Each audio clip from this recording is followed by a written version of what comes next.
Hey everybody, welcome to the podcast, the project investigation collaboration brought to you by the Veritas Project. And as always, we are here with our gracious host and founder of the Veritas Project, Robert Wiki Bob Curtis. Hello. And I'm lead investigator Todd Boyer, and welcome to the podcast. Yeah, guys. welcome everybody. Oh, here we are again, Saturday night, recording the podcast. We had a good day today in local news. We went down to Viking Festival today, and we were both all decked out in our Viking, and there's a flying around the studio. Flying around. I saw it. So, fun guy. He'll probably bother us during the podcast. Right. That's all good. So we went down to Viking Festival, had a good time at Viking Festival today. Yeah. I also, here's something in local news. Here we go, guys. So I won't be wearing them for the podcast due to lens glare. I don't need them for this distance. In fact, the optometrist said your eyes aren't bad; they're just bad enough to be annoying, and that's pretty much where I'm mine at. Is too. I need mine more for reading than I do for seeing. I'm both. Yep, that's where I'm at. So I got new glasses, and then. So tell everybody the story that you told me about the YouTube creators meeting. Yeah, they have a little thing that pops up, and they do a live where they talk about policies and stuff. And one of the things that they do is when you join in from the little link, they look at your page, and then if it's something interesting, they discuss it. So I jumped in and said hello, and then the guy who was running the side thing started laughing, and he's like, your thumbnail is absolutely hilarious. So then he showed it to the other guy, who immediately started laughing, and then I guess everyone in there started looking at it because our views went through the roof for a minute, and actually they're still doing doing pretty good. We got over 2,000. Yeah, our thumbnail was the two of us riding Falcor. Last week's thumbnail. Off into the clouds, and then Smog from the Desolation of Smog movie. The dragon is destroying a village in the background behind us, and we're just having a great time riding Falcor while Smog destroys the world. Yep. And it was pretty hilarious. So we've actually picked up almost 100 new followers, if not more than 100 new followers from that. I think it told me like 190 something followers. Yeah. Nice. So we're actually creeping up on 9,000.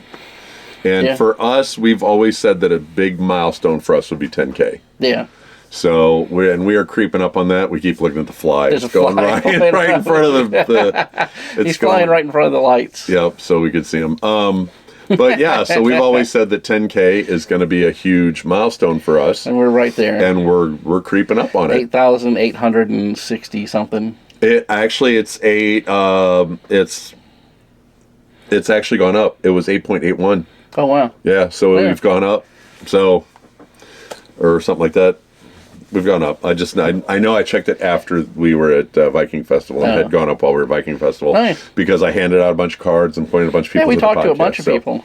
So, we got to get our name out there. If we got to do it by word of mouth, we'll do it by word of mouth. We met a couple mediums. Maybe they wanted to help us do some mediumship.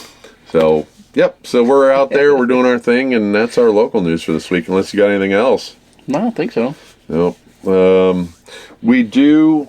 I guess we'll wait till the end to show off. The stuff, the goods. Our microphone. A little far away. Yeah, it was all the way up there by the computer. So we'll show off the. Bob brought down the shirts and then the bag. Merch. So we'll show all that off at the end. This is old merch. That's old. Yeah, that's old merch there. But. Here we are at a pivotal point in history. Yeah. Because the Pope just passed away this past week. He got the old square hammer. And if any of you guys saw that ceremony or videos of that ceremony online, they were pretty weird. Yeah. We'll just say they're pretty weird. It's a whole thing. It is. So what we're talking about, though, tonight is there is a conspiracy theory, if you want to call it that, that is actually a prophecy from the Vatican, and because this last pope passed away, the end of the world is coming, according to the Vatican. Now, it originated from Saint Malachy, and he was born in 1094 in Ireland. And he was the Archbishop of Armagh, and known for his visions and prophecy. He claimed to receive a vision in 1139 during a pilgrimage to Rome, and he allegedly saw the list of the future popes, and each were identified by a short Latin phrase, and he died in 1148, and the prophecy was never heard of again until centuries later.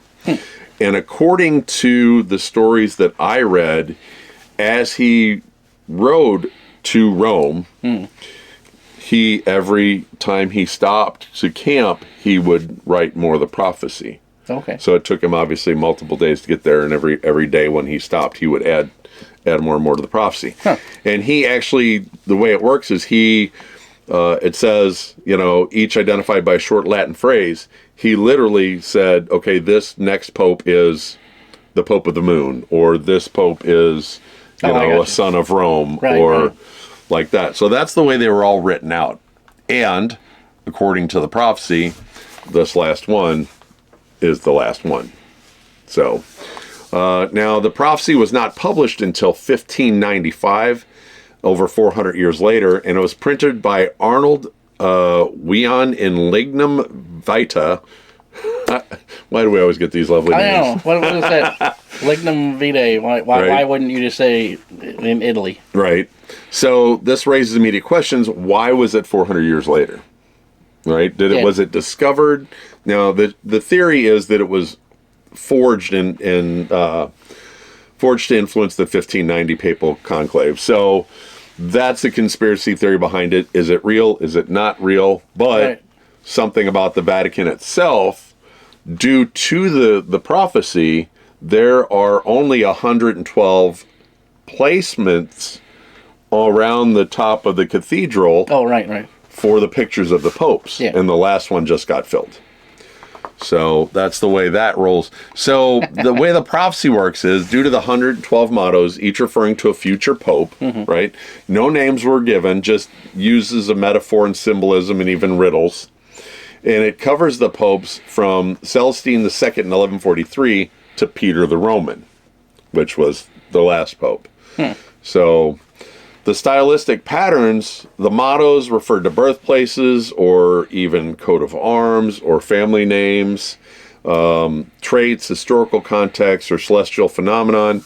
Now, the first 74 entries were pre-1590, which were before it was published. Right, so they're really accurate. Yeah, they were really accurate. So the ones after, the remaining 38, you got to lean into them a little bit, right. They're not really as clear as the first one. Right. So that adds to that conspiracy of, was it actually done before 1590 in 1143, or was it done when it was printed in 1590? Yeah, Pope like Pope 36 was Jerry the African. Yeah. You know that because he was from Alaska. Yeah. Wait, what? That doesn't line up at all. So pre-1590, like Bob said, Celestine II, the ex-Castro Tiberius, which was born near the Tiber River, right? And then Urban VI was in Furnace, harsh temper, conflict-filled reign. So, that kind of matches up. But we're talking post-1590, they didn't match up as good. You had Clement X from 1670 to 1676, Florus Circumandati, I'm sorry, my Latin sucks. Right. Surrounded by flowers, lilies, and coat of arms. So things like that. They do line up. Some of them, like I said, you have to lean into a little bit. Right. But it's a stretch. It's a stretch. The half moon reign, only 33 days. And John Paul the First was a short reign. John Paul II, born and buried during a solar eclipse, which, falls along with the moon. And then Benedict the 16th, 2005-2013, possible connection to Olivetans or the symbol of peace. So they do kind of match up. They do find similarities, but like this last one that we read a second ago is, Peter the Roman, he was from Rome. Yeah, it does lean in there. So Oh, that's the last guy. Yeah, the last guy. So that's entry number 112. And the only prophecy with a full paragraph, not just a motto, describes Peter the Roman, great tribulation, destruction of Rome, and final judgment. Right? So, and this is a quote, "In the final persecution of the Holy Roman Church, there will sit Peter the Roman, who will feed his flock amid many tribulations." Okay? So that is a direct quote from the prophecy. Right. So, and the interpretation, Peter the Roman could be symbolic, probably referencing the end of the papacy and the final pope, the beginning of the apocalypse. So that's why we're covering this, because he did pass away. Right. And his passing represents the beginning of the apocalypse. So, congratulations, everybody. And I've seen a lot of stuff here lately saying that the world will end in 2027. I've seen a lot of things here lately that say that. So yeah, that seems to be a thing, though. It's like but how many times have we gone through, like the Mayan calendar? 2010 is it. The world ends after that. And then 2011 comes along. And well, who knows? Maybe we skipped the timeline. Yeah, right. Maybe it's a timeline skip. We're just going on to a new timeline. Just went to a new timeline. Right? So, born George Mario Bergoglio, not Peter or Roman by name. He was the first Jesuit pope, chosen the name Francis, and some argue he fulfills Peter the Roman symbolically. So, he is 112, though. So, evidence of forgery. So, here's where we get into the, is it real, is it not real? Yeah. So, there was no records of the prophecy before 1595. Right. And the convenient timing around the 1590 conclave and earlier entries are highly precise, but the later entries are more vague. Right, because they knew the early ones, right? They've already passed, so they could make those up on the fly. So, so arguments for authenticity, striking matches post 1590. So there are ones that do match up very well post 1590. Coincidences. John Paul II, solar eclipses are hard to dismiss. According to his was the Pope of the Moon or something like that. Yeah. And he had multiple solar eclipses during his time. He was born on a solar eclipse. He passed on a solar eclipse. Yeah. So, yeah, that was that one. So, that one adds to him as being the Pope of the Moon. Or was it Pope of the Moon or Pope of the Eclipse? I think it's Solus, yeah. But, so... some believe the prophecy continues to be accurate, and other theories are linked to Nostradamus, the third secret of Fatima, or the Catholic end times prophecy. Some believe Pope Francis could abdicate, allowing literal Peter II, that doggone fly. It keeps going past. It's hard to not look, you know what I mean? Especially when it goes past the corner of your eye. Well, Pope Francis cannot abdicate because he's deed. Yeah, he has passed. So he is deed as of this moment. As of the writing of this, they have put him into the tomb. So the other interpretations can be the prophecy might symbolize the collapse of the church, not literal destruction. Literal destruction, right. So, and Peter the Roman could represent a return to the original Christian values. In current world events, the wars, disasters, church scandals may align with the tribulations. And if Francis is the last pope, what do we have coming? So is it going to be a situation of the Antichrist, or, depends on what your religious beliefs are, or maybe we're skipping timelines. Or maybe they're going to have Luce, the anime figure that they made up this year, and we're going to have little Luce be the pope this year. They'll have a whole manga. A whole manga series and an anime about Luce, the new pope. Really? No, I'm just saying. Or we could have the guy from Ghost, Oh yeah, pick Papa Emeritus.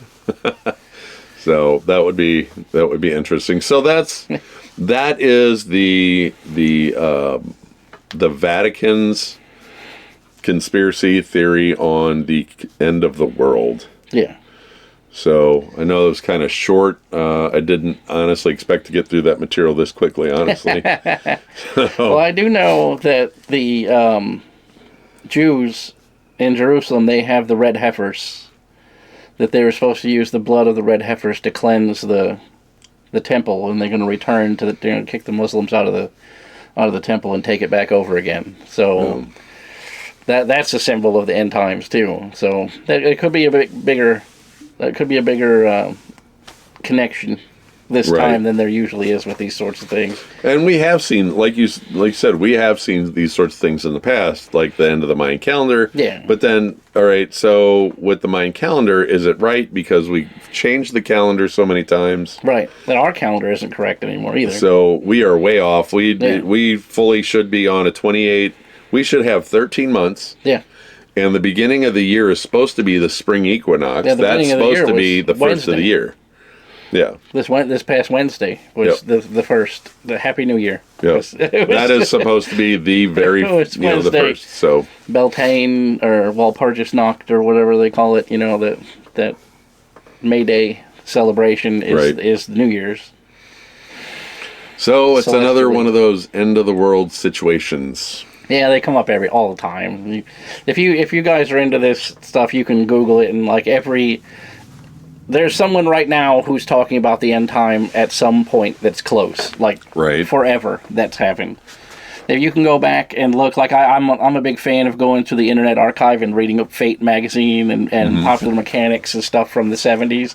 And every time you'll go through there and be like, hey, this guy from Cornwall, England has a new end time prophecy. Right. He saw these alignments with all of this stuff and it fits this thing that Nostradamus said. And you're like, the world's going to end definitively in the summer of 1979. Which reminds me, what's today's date? Oh, I think we missed it.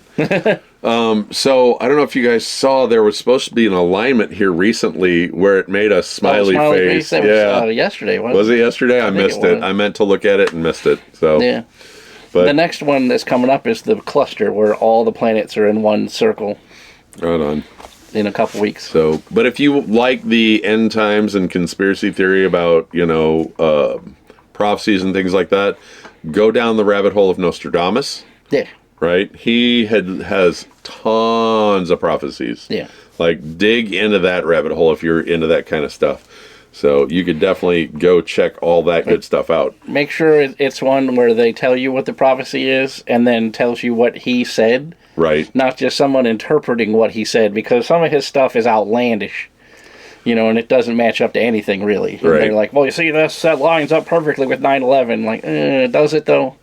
Right. It's all a little convenient, But some of his stuff does line up perfectly. Some of it does. Yeah, but some of it's really vague, and the way they say it lines up is really open to interpretation. Like the Pope stuff, you got to kind of lean into some of them, to get them to fit. Right. So you got to whack them with a hammer a little bit, get them. I'm going to get this square peg. Them. This square peg's going in that round hole eventually, right. Whether it wants to or not. We're going to get this, I swear. So for you guys on TikTok down here watching Captain Howdy up there, you guys can't see it on YouTube. You can't see him up there. Can't see him up there. The only way you get to see him is when you watch Bob live Monday, 9 o'clock. He'll be editing the podcast here live on TikTok, and I will join him, and we'll actually rediscuss this. We'll go over it again. I know tonight was a super short podcast. I really did think we were going to have more. It was going to take us longer to get through it. That's all right. We had a busy day. We had a busy day. We were Vikinging it up today. Heck yeah, we were. So you should throw one of the pictures that Andy posted Angie posted. Right here. Sure, yep. There it is. There's us as Vikings. Speaking of our stuff going on here, this is the bag that you get for, we don't have the stuff in it, but this is what bag you're going to get for the person who sends us their story. That's got a zipper in the back. Real leather crossbody bag. Yep. It's got multiple pouches in it. A zipper back here. It's got pouches, big zipper up here. It's a good size for a couple of flashlights, an EMF detector, that kind of stuff. It's a great small compact bag for a starter paranormal kit, and it's really nice leather. Or if you need a purse, it's well aged, or if you want to use it for that, contest. and win contest, do whatever you want with it, right? So send us your stories. Bob is the Real Veritas Project at gmail.com. I'm investigator.todd.paranormal@gmail.com. Send us your stories, or if you're watching down here on TikTok, you can either message me or you can message Bob with stories. If you're watching on TikTok, if you look for The Real Veritas Project, or if you type in Project Investigation Collaboration, which I just saw Robin post down below, that will take you to the page. So also, our shirts on Printly. Yeah. Bob has brought them down today, and they are fantastic. That's what they look like. They are very well made. They are shipped quickly. If you're looking for some merch for us, You can compare the print. the print is a lot better. is a lot better on these new shirts compared The to the color Teespring. is better on this one, but Yeah. as far as our colors are, Yep. but the emblem is really nice. Grab the other one there, and that's the long sleeve, a gray charcoal gray long sleeve, Yeah. and here's a charcoal short sleeve. So if you want some merch, you can go to Printly and search the Veritas Project and get the merch. Also, make sure you follow us on. Oh, doggone it! We're on the everything. Yeah, We're on everything. Patreon, $5, and if you become a $5 Patreon member, we will send you a postcard. Which we probably need to sign some of these postcards, don't we? TikTok people can't see. When Yeah, we got new postcards coming out soon. yeah, TikTok people can't see what. You can't see the thing. You want to see it? Yeah, you got to show it over. Hold it over. There you go. There you go. There you go. You were holding it right in front of you, and it's over to the side. Oh. So now you can, Yeah. There you go. There Now it you can is. see it. There it is. All right. So, That's what they look like. so join the Patreon. Become a $5 member. We send you a postcard every month. And this month was The bunny kraken. the Easter Bunny Kraken. Cthulhu. Kraken. Yeah, Yeah. that's what it is. The Cthulhu Easter Bunny. Yeah.